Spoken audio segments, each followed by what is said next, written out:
Este es el Ministerio de Restauración a las Naciones Tanaj Emet, del Maestro en la Palabra, Carlos Rabat. Bienvenido.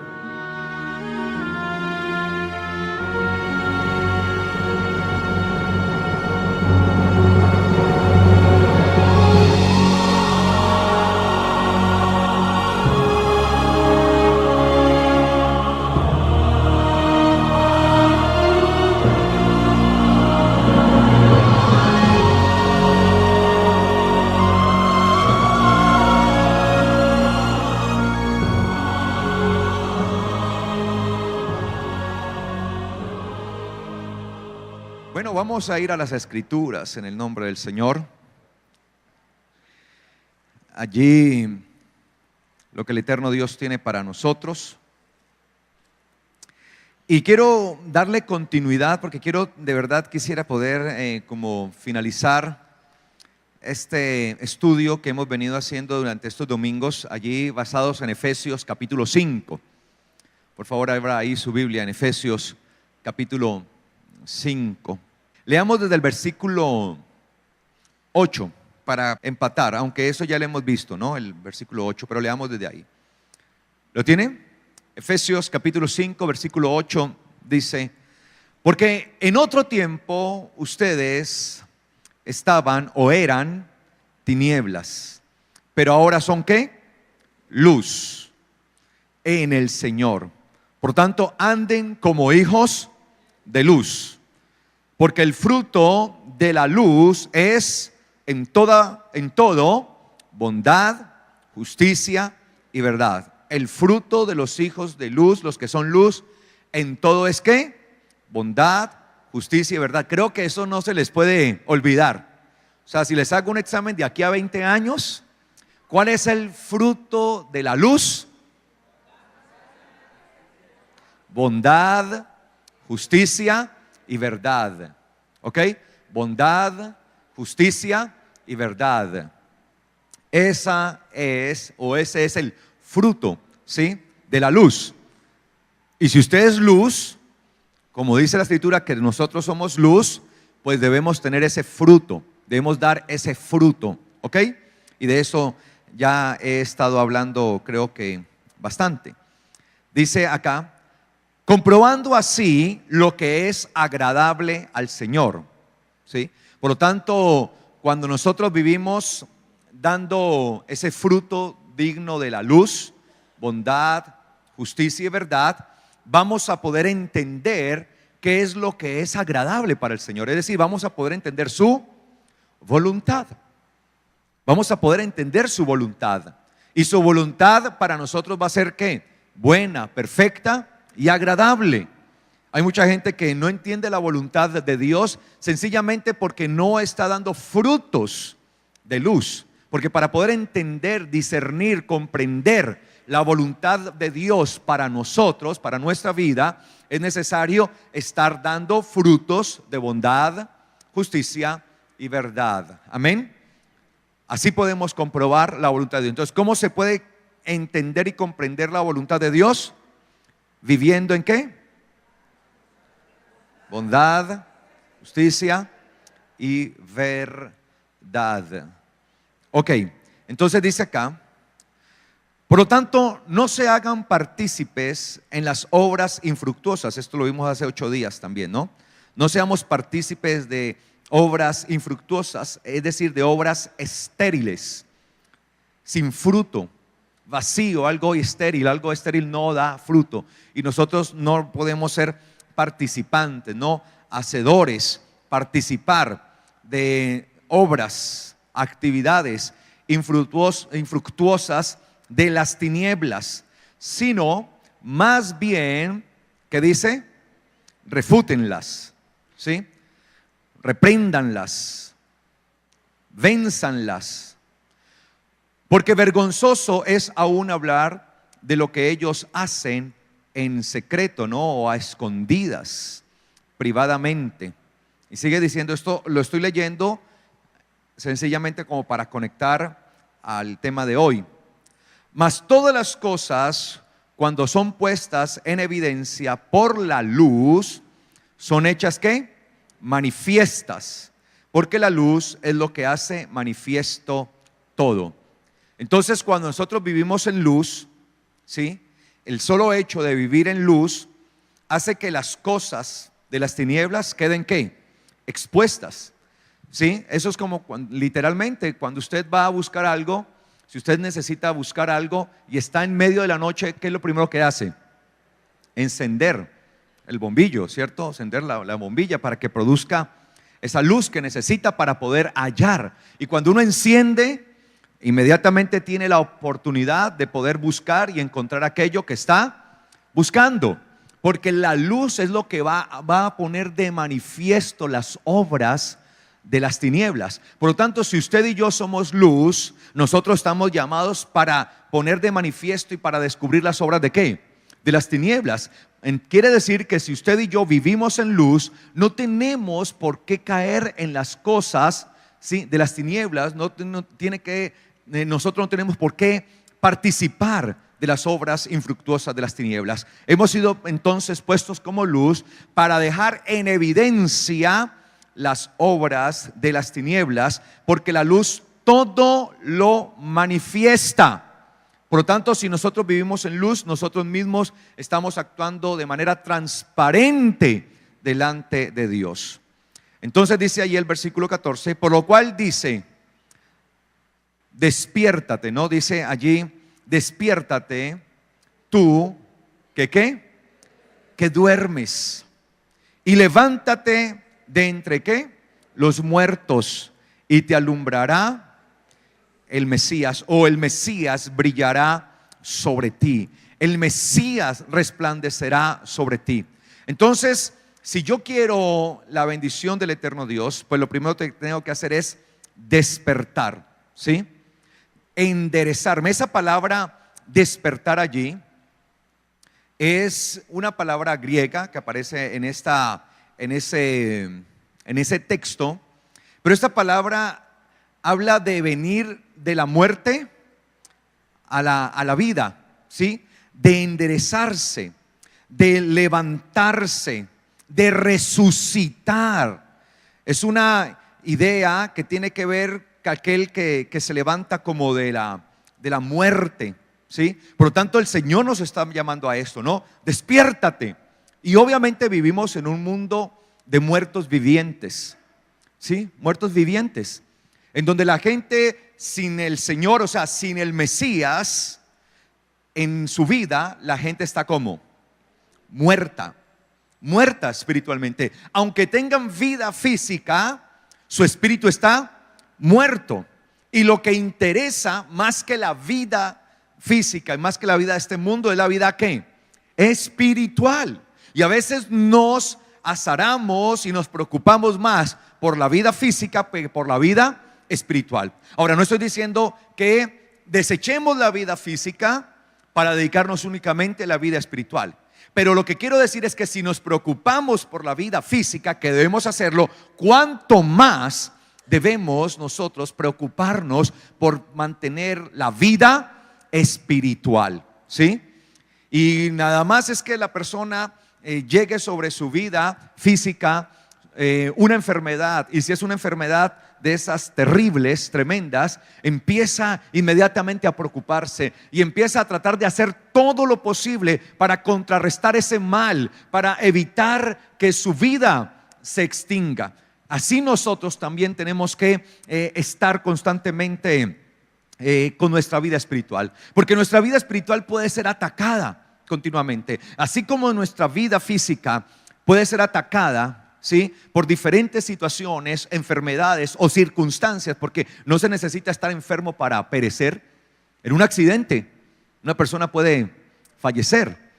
Entonces, así como diferentes circunstancias pueden venir a atacar nuestra vida, y nosotros tenemos que prever y tenemos que mantener y preservar nuestra vida, tratar de que nuestra vida continúe adelante, pero así también nuestra vida espiritual puede fallecer, puede se nos puede escapar la vida espiritual. Y nosotros estamos llamados a preservar nuestra vida espiritual, porque al fin y al cabo en el mundo venidero, cuando partamos de este mundo, el mundo venidero es un mundo espiritual. Y en el mundo venidero la sangre y la carne no heredarán. Es decir, esta carne, este cuerpo, no tiene participación en el mundo venidero. No quiere decir que por eso entonces yo me voy a olvidar de mi cuerpo. No, debo administrarlo, porque mientras mi alma esté ocupando este cuerpo material en este mundo, pues soy responsable de la correcta administración de mi cuerpo delante del eterno Dios. Soy responsable. ¿Y cómo lo estoy administrando? Y si estoy aún consagrando mi cuerpo para el Señor, si estoy viviendo aún en santidad con mi cuerpo para el Señor. Pero este cuerpo perecerá y se quedará en este mundo. Pero para el mundo venidero, que es el mundo eterno, lo que pasará, lo que trascenderá, será nuestra parte espiritual, el alma. Y allí es donde vendrá el lloro y el crujir de dientes para muchos, que se preocuparon solamente de alimentar la parte material, olvidándose de lo importante, de lo superior, de lo relevante. El hombre espiritual. Amén. El hombre espiritual. Entonces, por eso vemos allí que se nos dice: despiértate, ven a la vida, tú que duermes, despiértate. Despiértate, tú que duermes, y levántate, ponte de pies, de en medio de los muertos, ¿sí? Sal de los muertos. Mire que al nosotros vivir en luz se nos está haciendo un llamado para salir ¿de dónde? De los muertos. ¿Qué es salir de los muertos? ¿Qué es salir de los muertos? ¿Qué será? Se nos está haciendo un llamado a salir de entre ¿dónde? De entre los muertos. Se nos hace ese llamado. Y si cuando se nos hace el llamado a salir de entre los muertos, se nos está invitando es a salir de ese cementerio llamado el mundo. ¿Sí me hago entender? Con sus deseos, con sus pasiones, con todo lo que el mundo brinda. Se nos está invitando a no permanecer allí, en una bóveda, permanecer anclados y enterrados al mundo, sino que se nos invita es a salir, a resucitar, a abandonar esa situación, esa condición de muerte. Quiere decir que el Hijo de Dios, aquel que ha sido llamado por el Señor, ¿sí?, es invitado a una vida nueva y a no hacerse partícipe de las cosas ¿de qué? Del mundo. Porque el mundo, literalmente, cuando hablo del mundo, estoy hablando en la parte espiritual. Literalmente en lo espiritual el mundo es un cementerio que está plagado de muertos, está lleno de muertos.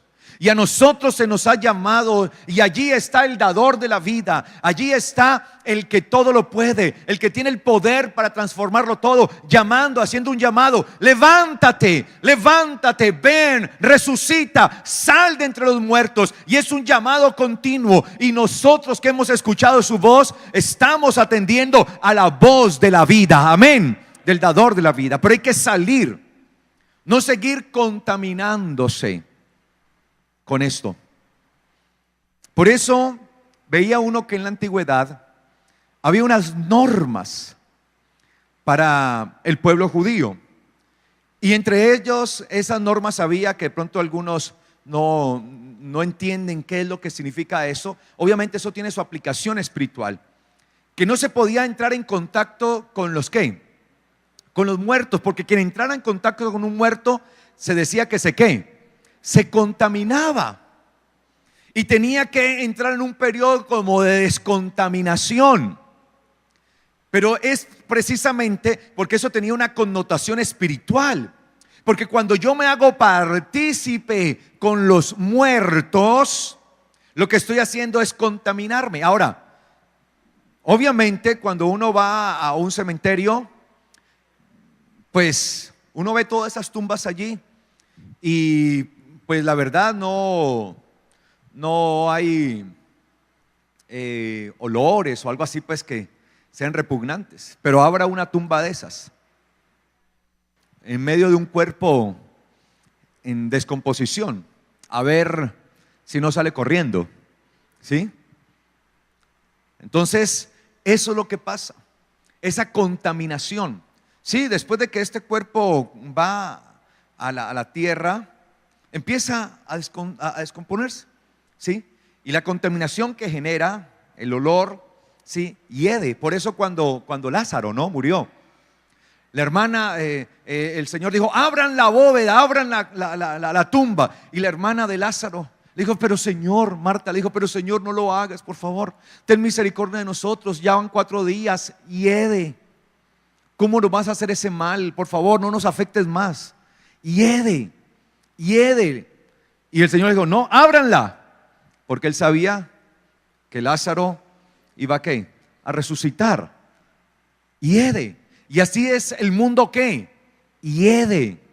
El mundo es putrefacto, contamina nuestra alma, contamina nuestro espíritu, y no podemos por eso estar allí haciendo las cosas del mundo, caminando entre ellos y participando con las cosas del mundo, porque es como que si usted se estuviera revolcando en medio de cadáveres.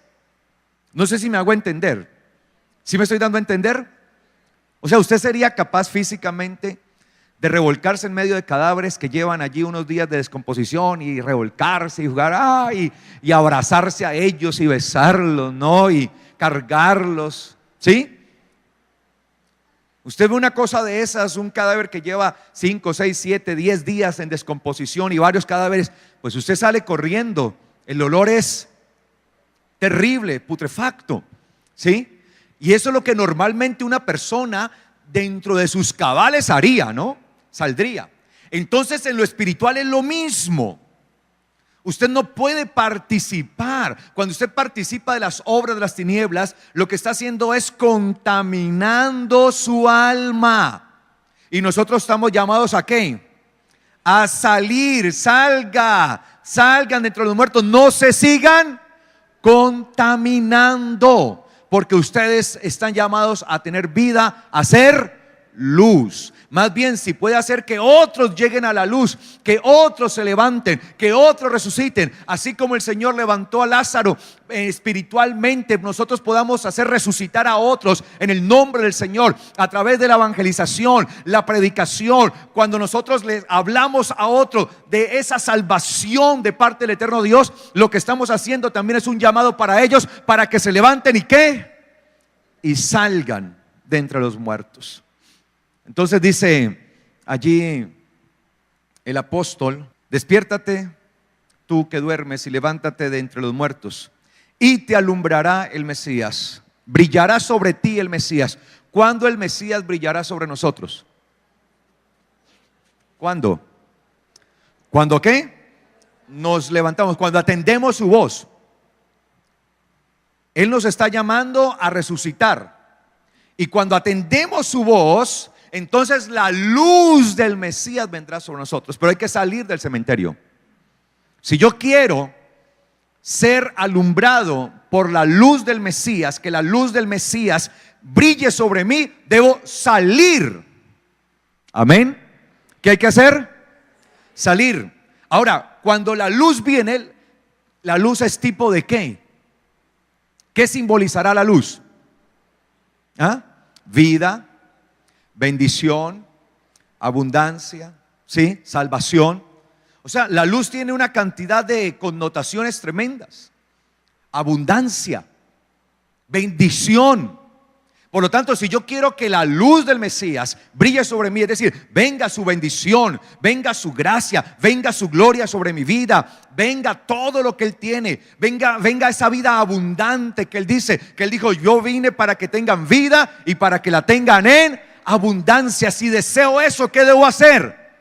salir de entre los muertos.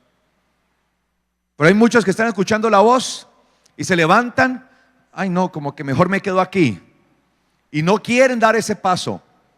Tenemos que dar el paso, y a medida que yo salgo, me acerco a la luz que brillará sobre mí.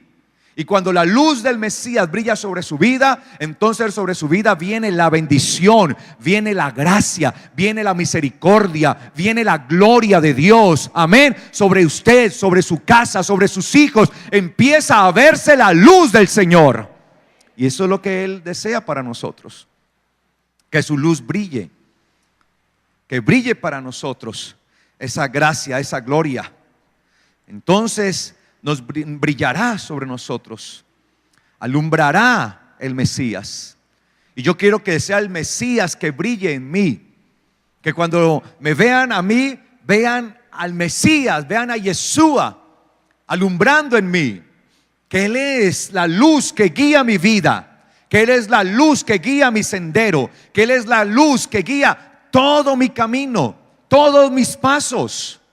Y estamos llamados a eso. Pero hasta que no salgamos, hasta que no tomemos la determinación, la decisión de salir de entre los muertos, no brillará sobre nosotros la luz del Mesías. ¿Cuántos quieren salir de entre los muertos? Amén. ¿Vamos a salir? ¿Vamos a salir? Estamos llamados a salir. Es más, para antier es tarde. Hay que salir ya. Si usted todavía está allá, salga en el nombre del Señor. Salga y le alumbrará la luz del Mesías. La bendición de Él vendrá sobre su vida. Su gracia, su gloria estará sobre usted. Amén. Brille sobre usted la luz del Señor todos los días. La luz del Mesías. Pero hay que salir. Hay que salir. Es como el hijo pródigo, ¿no? Después de haberlo malgastado todo, la palabra pródigo significa derrochador, ¿no? Malgastador, derrochador.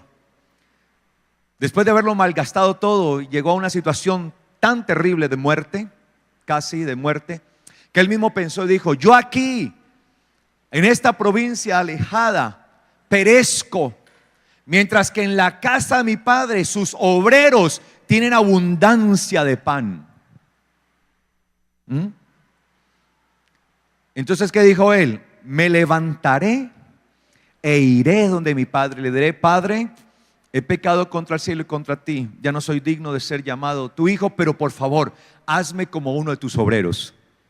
Porque aún los obreros tenían ¿qué? Abundancia de pan. Pero la única manera de poder recibir nuevamente la bendición del Padre era ¿qué?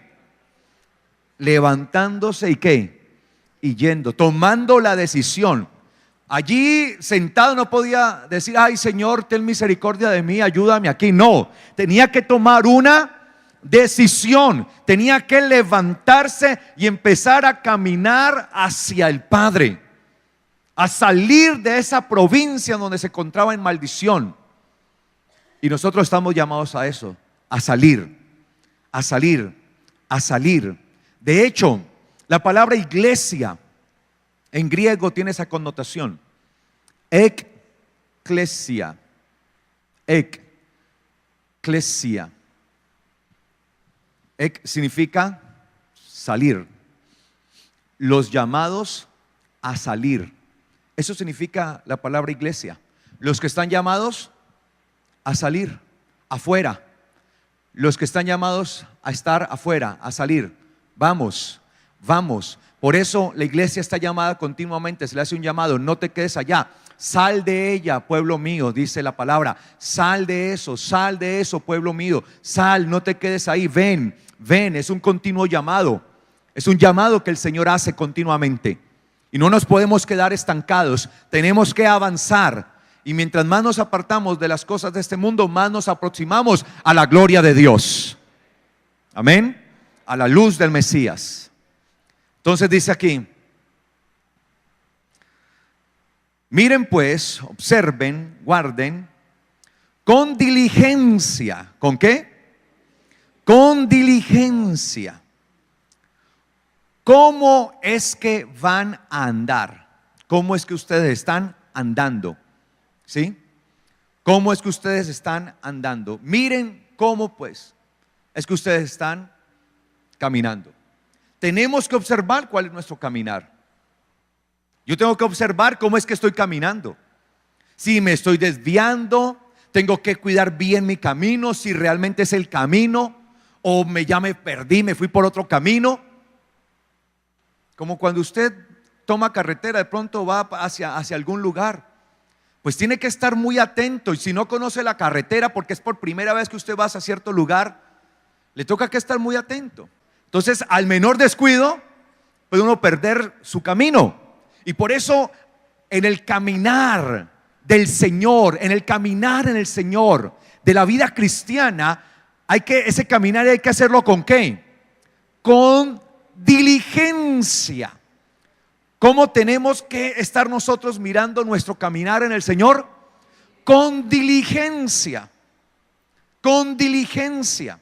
Poniendo todo nuestro empeño, todo nuestro esmero en lo que estamos haciendo. No nos podemos descuidar en la vida cristiana. No nos podemos descuidar en el Señor. Cualquier descuido nos puede hacer perder el camino. Por eso, para el caminar en el Señor hay que hacerlo con diligencia. ¿Cómo se camina en el Señor? Con diligencia, con esmero, con esfuerzo, con empeño. ¿Amén o no? Obviamente, cuando ponemos nuestro empeño, nuestro esfuerzo, pues vamos a ser guiados por el Espíritu Santo. Pero eso requiere de nosotros ¿qué? Esfuerzo. Y desde siempre la Biblia nos muestra esto, que los verdaderos hombres y mujeres de Dios eran mujeres y hombres ¿qué? Esforzados. A Josué se le dice: esfuérzate y sé muy valiente. Y se le dice que se esfuerce y sea muy valiente. ¿Para qué? Para obrar y cumplir conforme a toda esta ley que mi siervo Moisés te mandó. Porque tú entrarás a este pueblo, a la tierra que yo juré darles. Entonces mire, Josué tenía que poner todo su empeño y su esmero en caminar. Y se le dijo: y no te apartarás de esta ley, ni a izquierda ni a derecha. Él tenía que tener todo el esfuerzo para saber caminar en la ley de ¿quién?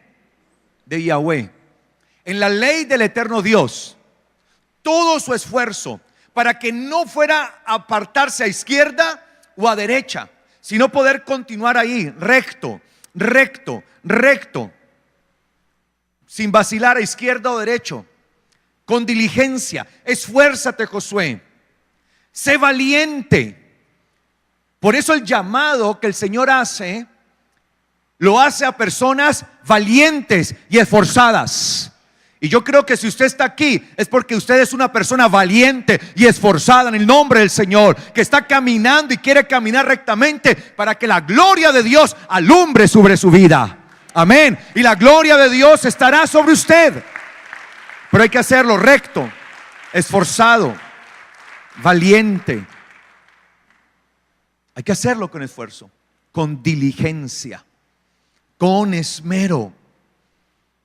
Yo no sé si alguna vez a usted le tocó que esmerarse por algo en la vida, a lo que le haya tenido que poner todo su empeño y todo su esfuerzo, todas sus fuerzas dirigidas a una sola cosa. Hay cosas en mi vida que a mí me ha tocado ponerle todo mi empeño y mi esfuerzo. Una de estas, la congregación.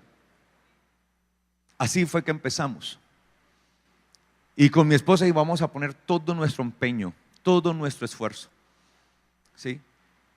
Yo no creía que el Señor nos estuviera llamando a ser pastor de una congregación. Y no creía porque el Señor nos había dado un ministerio que yo apreciaba mucho y que aprecio mucho, el ministerio de maestro.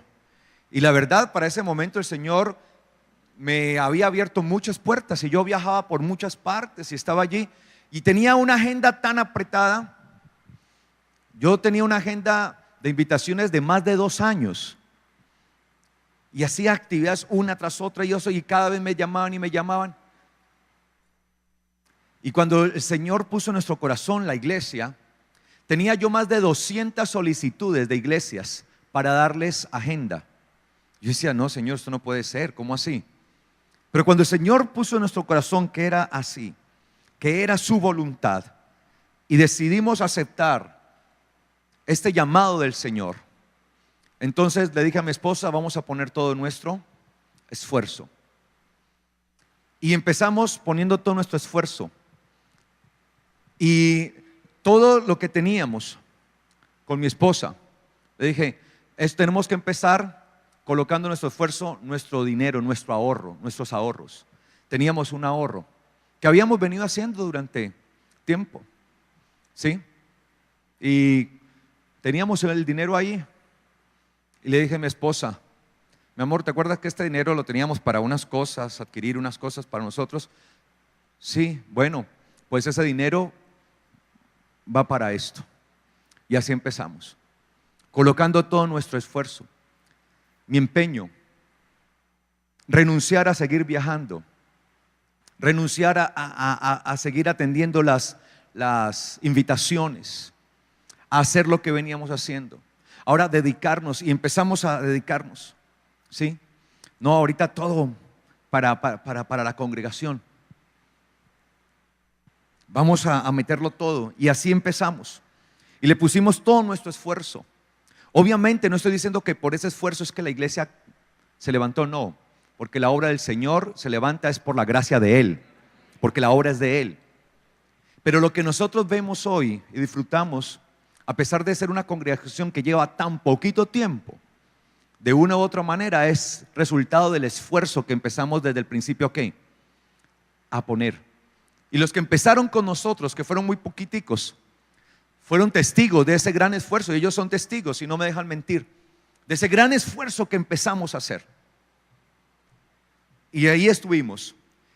Y hemos ido poco a poco consolidando. Pero es que cuando uno quiere verdaderamente hacer algo, de verdad, tiene que ponerle corazón, tiene que ponerle empeño, esfuerzo. Y si esto lo hacemos en este tipo de cosas, ¿cuánto más lo tenemos que hacer en la vida espiritual? Su vida espiritual es más valiosa que cualquier cosa. Su vida espiritual y mi vida espiritual es más valioso que cualquier cosa en este mundo. No hay ningún proyecto en este mundo que sea superior. ¿Sabe? El mayor ejemplo de esfuerzo y de entrega, de diligencia, lo vemos ¿en quién? En el mismo Yeshua, que entregó su propia vida. Fue tal su compromiso y su diligencia que renunció a todo lo que tenía, renunció a su deidad, renunció a la esencia que tenía, al vivir en el Padre, al estar en Él, que se entregó y se hizo hombre y se humilló y se dio hasta la muerte y muerte de cruz por cada uno de nosotros. El mayor esfuerzo y la mayor diligencia registrada en este universo, con el fin de poder levantar un pueblo santo para su gloria, hijos de Él, hijos levantados en la gracia, hijos levantados en el temor, hijos para la gloria del Padre, para entregarle un sacerdocio, para entregarle un pueblo santo, un pueblo apartado al eterno Dios. Él lo hizo, y ese esfuerzo lo vemos hoy aquí en nosotros. Su diligencia permite que nosotros hoy disfrutemos de la gracia.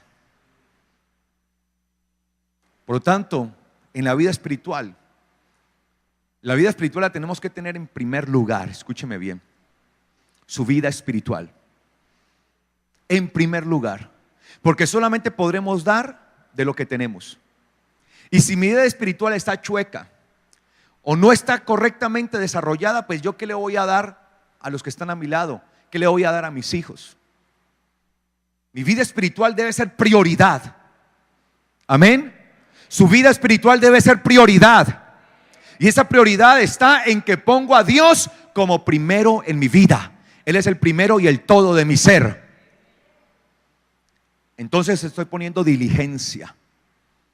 Entonces dice la palabra allí, dice la escritura, ahí en lo que estamos entendiendo.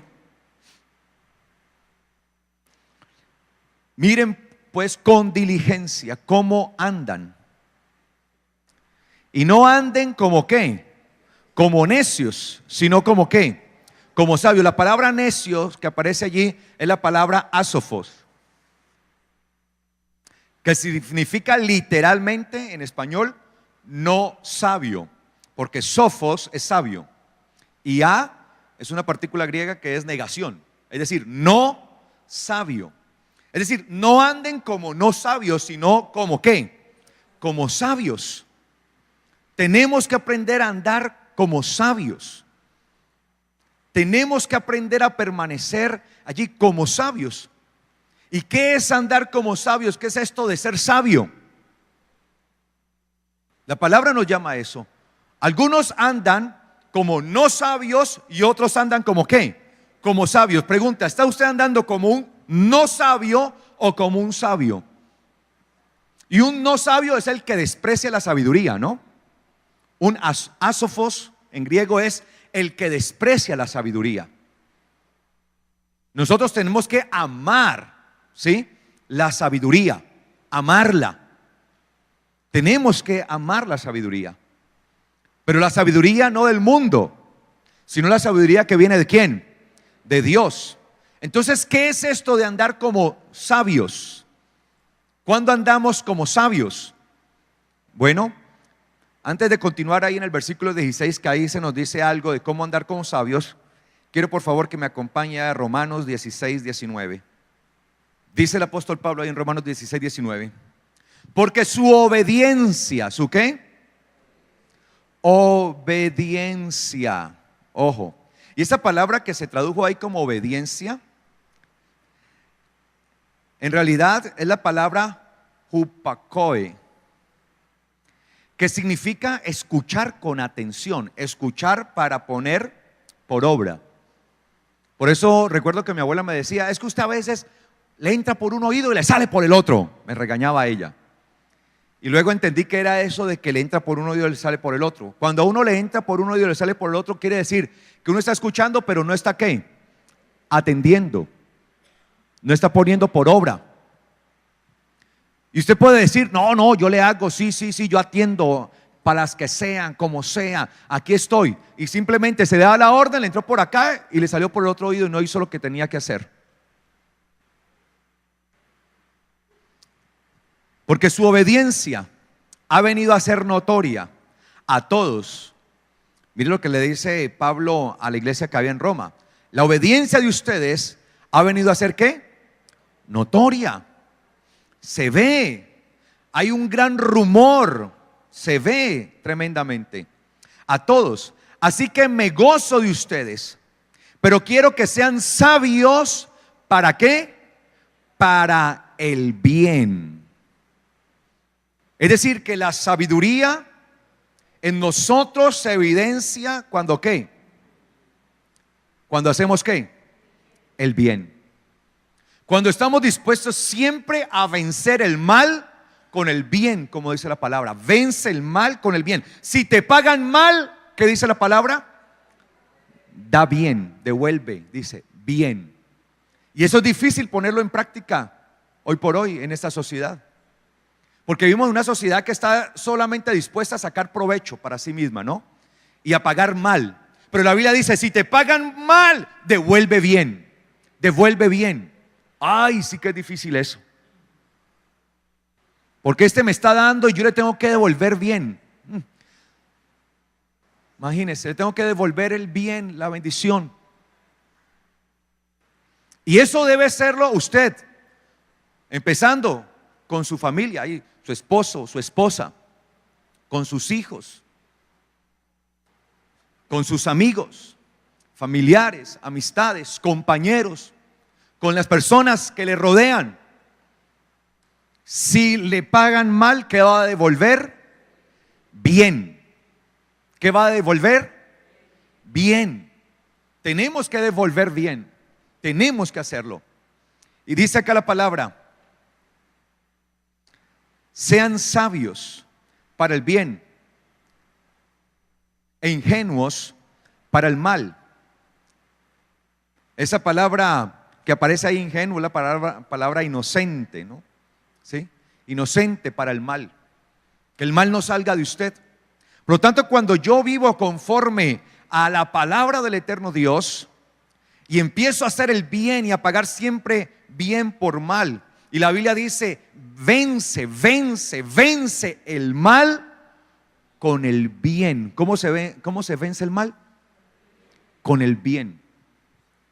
Es de la única manera. El mal no se combate con el mal. No devuelva mal por mal. La gente, entonces, retornando a lo que hemos venido hablando, en el cementerio espiritual, la gente paga mal con mal. Los que estamos en luz pagamos bien por mal. Duro eso, ¿cierto? Por eso se requiere diligencia, esfuerzo.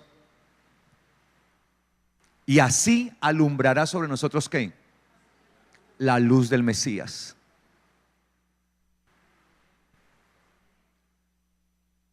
Si te maldicen, bendice, dice la palabra. Eso es lo que dice la palabra. El Señor le dijo, si te piden que lleves la carga por 1 milla, llévala 2. Recuerden que en la antigüedad, cuando Roma empezó a regir sobre las provincias que había alrededor de ella, como imperio, les imponía una cantidad de cargas, entre ellas la de la milla. ¿Qué era 1 milla? 1 milla sencillamente en la antigüedad eran 1000 pasos. Entonces venía un oficial romano. ¿Usted ya pagó el tributo de la milla el día de hoy? No lo he pagado. Hágale. Tenía uno que tomar una carga, las cargas que venían de Roma para ser vendidas en medio de las plazas, y tenía uno que tomarla y llevarla cargada ¿por cuánto tiempo? ¿Por cuántos pasos? 1000. Y a los 1000 ya cumplida, le entregaban a usted un certificado que había cumplido, había pagado. Y entonces el Señor, haciendo referencia, le dijo, si te piden llevar la carga por 1 milla, es decir, por 1000 pasos, ¿qué? Llévalo a ¿qué? 2, es decir, ¿qué? 2000 pasos, Señor, aquí voy, 2000 pasos. Es decir, más allá, ir más allá. Y obviamente eso era un impuesto, era una imposición, que la mayoría del pueblo estaba en desacuerdo, obviamente. Ahora, lo que el Señor estaba mostrando con esto es que el verdadero Hijo de Dios siempre está dispuesto a ir más allá y a vencer el mal con el bien, porque eso era un mal que había sobre el pueblo. Claro, Roma tenía sus tentáculos sobre estas provincias y las quería aplastar y las quería dominar, y se habían convertido en un mal. Pero la única manera de nosotros poder vencer el mal es ¿con qué? Con el bien. Ahí entendemos, si te pegan en una mejilla, pon la otra. Usted no debe responder de la misma manera. ¿Está dispuesto a eso? Esto es complicado. Por eso esto es para valientes. Y aquellos valientes son los que tienen la capacidad de levantarse de entre los muertos y empezar a caminar, a salir, para acercarse a la luz de Cristo, la luz del Mesías. Amén, iglesia. Amén, iglesia. Créame que el primero que se predica esta palabra soy yo, o sea, a mí mismo. Me ha tocado que pedirle, Señor, ayúdame día a día para que esta palabra sea vida en mi vida. Sean sabios para el bien. Es decir que cuando nosotros somos sabios, lo demostramos haciendo ¿qué? El bien. ¿Y qué dice? ¿Y cuál es el resultado de vivir así? Mira lo que dice ahí el versículo siguiente, el versículo 20. ¿Qué dice? Y yo creo que por eso usted va a decir amén, aleluya. Usted va a darle gloria a Dios por esto. Dice, y el Dios de paz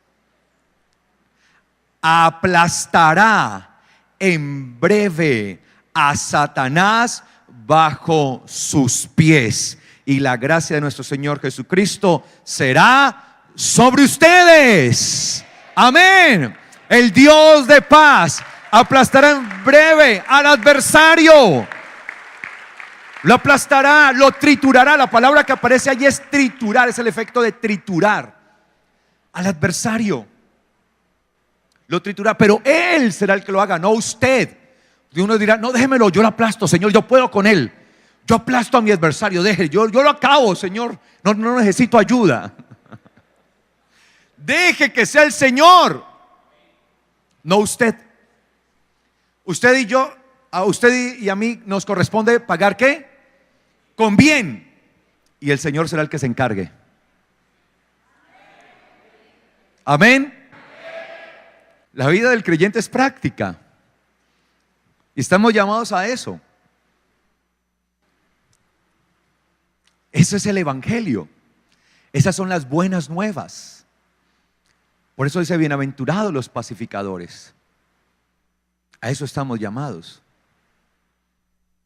Obviamente en una sociedad como esta esto es raro. ¿Cómo así? ¿Se embobó o qué? Le dirían a uno. Pero acá está mi confianza. El Dios de paz triturará, despedazará, desmenuzará en muy poco tiempo, en deprisa, al adversario bajo mis pies.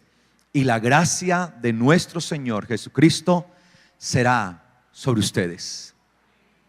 Cuando yo permito esto, entonces la gracia del eterno Dios, la gracia de Yeshua, ¿estará qué? Sobre mí. ¿Cuántos quieren la gracia del Señor? ¿Usted quiere la gracia del Señor?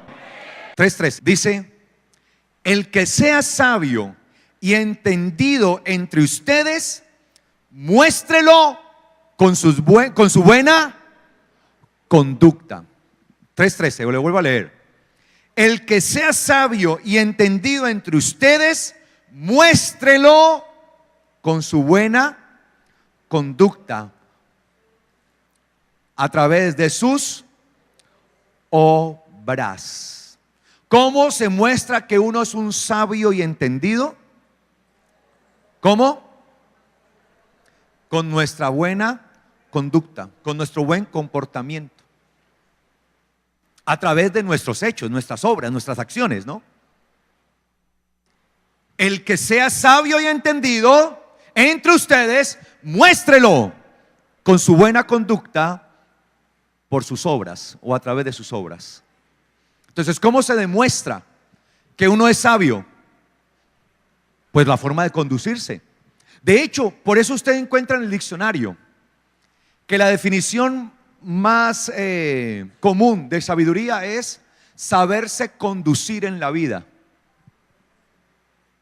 Esa es la definición más común de sabio, de sabiduría, ¿sí? Saberse conducir. Y obviamente yo demuestro cuán sabio soy con mi conducta, con mi proceder, con mis hechos. O sea, la conducta mía, mi comportamiento a través de mis obras, de mis acciones, de mi proceder. Lo que nosotros llamamos comúnmente testimonio.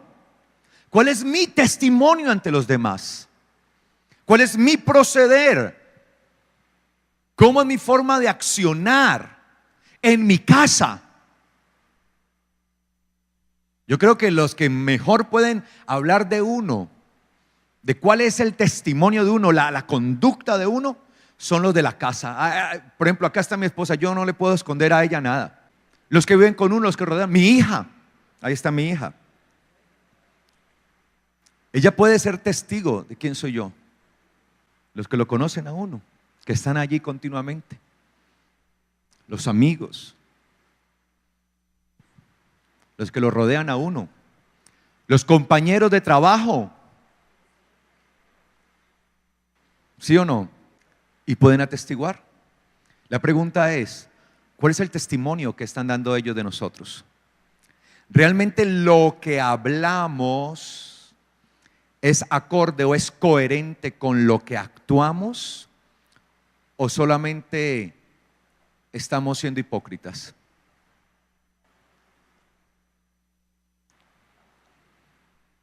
¿Será acorde? ¿Estamos verdaderamente? Y nosotros estamos llamados a eso. Y por eso Santiago el apóstol dice, bien, el que crea entre ustedes se crea sabio, no hay problema, qué bueno, pero demuéstrelo con su conducta, a través de su obrar, de sus acciones. Demuéstrelo, ¿sí? Con sus obras, en sabia ¿qué? Mansedumbre, siendo ¿qué? Mansos, en sabia mansedumbre, claro, ¿sí? Mansedumbre, que es apacibilidad, dulzura, humildad, con esa bondad que debemos vivir continuamente, que es complicado, ¿no? O sea, la mansedumbre implica una cantidad de acciones o de actitudes de parte de nosotros y nos cuesta, ¿no? Entonces tenemos que ser pacíficos, humildes. Y a veces es difícil ser humilde, porque siempre queremos tener la razón. Es más, así usted tenga la razón, usted debe atender qué es lo que el otro está diciendo o cuál es la posición de la otra persona. Primera de Corintios 3:10 dice acá, conforme a la gracia de Dios que me ha sido dada, voy a leer literalmente como dice la versión Reina Valera. Conforme a la gracia de Dios que me ha sido dada, yo como perito arquitecto puse el fundamento y otro edifica encima, pero cada uno de ustedes mire cómo sobre edifica. Entonces te dirá, ¿y en dónde dice ahí sabio? La palabra que se ha traducido en esta versión, ¿sí? Como perito, donde dice perito. Ahí se tradujo como perito, pero ahí la palabra que aparece es sofos, que es sabio. Entonces, ¿sí lo tienen allí? ¿Sí lo vieron o no? Como un experto en algún... Bueno, en Reina Valera dice perito arquitecto. Un perito es un experto, ¿no? No sé cómo diga en otra versión. O sea, no es que haya varias Biblias, sino que hay diferentes versiones al español. ¿Ok? La palabra que se tradujo como perito es la palabra sofos, que es la de sabio. Es decir, yo como un sabio arquitecto, es lo que quiere decir Pablo. Como un sabio arquitecto. Y un arquitecto en aquel entonces era el jefe o el que estaba por encima de los constructores, ¿sí? Architecton en griego. Arge es cabeza, ¿sí? Primero, estar arriba. Y tecton eran los constructores, los trabajadores. Entonces yo como un sabio que está por encima de los demás, ¿sí? Dice el apóstol Pablo, dice acá, puse el fundamento, pero otro edifica encima. Por eso cada uno mire cómo sobreedifica, cómo construye. Es decir, que para que nuestra sabiduría se mide en la forma en que estamos, ¿qué? Construyendo nuestra vida. Ahí se ve qué tan sabio es usted. Y la sabiduría, y estamos llamados a eso, ¿sí? Se evidencia cómo ha construido su vida. Y hay algunos que construyen su vida, como decía mi abuela, a la topa tolondra, a la loca, ¿sí? Y la Biblia enseña en el libro de Proverbios, el que actúa alocadamente tiende a la miseria, mas el que planea diligentemente irá a la abundancia. Y eso es aplicado a la vida. ¿Cómo estoy yo edificando mi vida? Construyendo mi vida. ¿Lo estoy haciendo como venga? ¿Lo estoy haciendo de manera emocional? como vayan llegando las circunstancias y no me importa lo que venga y ahí le voy haciendo por los laditos de manera descuidada? ¿O lo estoy haciendo diligentemente? Estoy planeando mi vida de acuerdo a la voluntad del eterno Dios. Estoy añadiendo un ladrillo más cada día a mi vida, en la construcción de mi vida, de acuerdo a la voluntad de Dios, siguiendo las especificaciones de la construcción divina, siguiendo el manual de las escrituras que me dice cómo debo armar mi vida, cómo debo construirla. O lo estoy haciendo, ay, esta parte, metámosla por acá. ¿Y esto de qué hacer? Pues por aquí, ahí vemos si eso da o no da. ¿Cómo lo estoy haciendo? Y por eso el fracaso de muchos.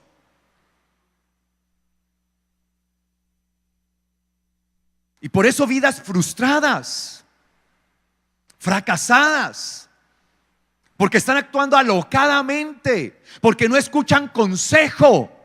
Mi abuela me enseñó: el que escucha consejo llega a viejo. Y yo quiero llegar a viejo, pero bien, si el Señor me lo permite. Y no acompañado de una cantidad de males, de maldiciones, de cosas que veo hacia atrás, pongo retrovisor y digo: uy, pero yo qué cantidad de locuras que hice. Tener que llegar uno a cierta edad para luego tenerse que arrepentir de todo lo que hizo. ¿Por qué no empezar a construir desde ahora, de acuerdo a los planos divinos? Cuando se va a hacer una construcción, una casa, pues lo mejor es tener un ¿qué? Un plano. Hay casas que se levantan sin planos y las levantan ahí, no, vamos poniendo, pongamos acá una pared, otra allí, y usted ve, eso se ve. En cambio, cuando una casa ha sido planificada, tiene sus planos, tiene todo, si llega a haber algo en la casa, ¿dónde están los planos? Présteme a ver. No, que hay un daño. ¿Dónde está la caja? ¿Dónde está esto? ¿Dónde está lo otro? Mira acá, los planos dice, y se puede hacer algo. Pero una casa que no tiene planos, sí que es difícil reparar, encontrarle un daño. Es complicadísimo. Como sabio arquitecto, mire cómo sobreedifica. Dice, ya está puesto el fundamento. ¿Cuál es el fundamento? ¿Cuál es el fundamento de su vida? ¿Cuál tiene que ser el fundamento de su vida? Jesucristo. Yeshua es el fundamento de nuestra vida. Y ya está el fundamento. Pero ¿cómo voy a construir sobre él? ¿Con basura? Voy a construir, imagínense un buen fundamento y construido a punta de esterillas. Un fundamento robusto, sólido, unas buenas bases, unas buenas columnas y las paredes de puro bareque. Eso no tiene sentido. ¿Cómo estamos sobreedificando? Y en cómo estamos sobreedificando se ve nuestra sabiduría. Cuando actuamos de manera alocada, ahí se ve qué tan sabios somos. Cuando no atendemos consejos, ahí se ve qué tan sabios somos. Y ahí se ve cómo vamos edificando nuestra vida. Mire, observe cómo es que está construyendo.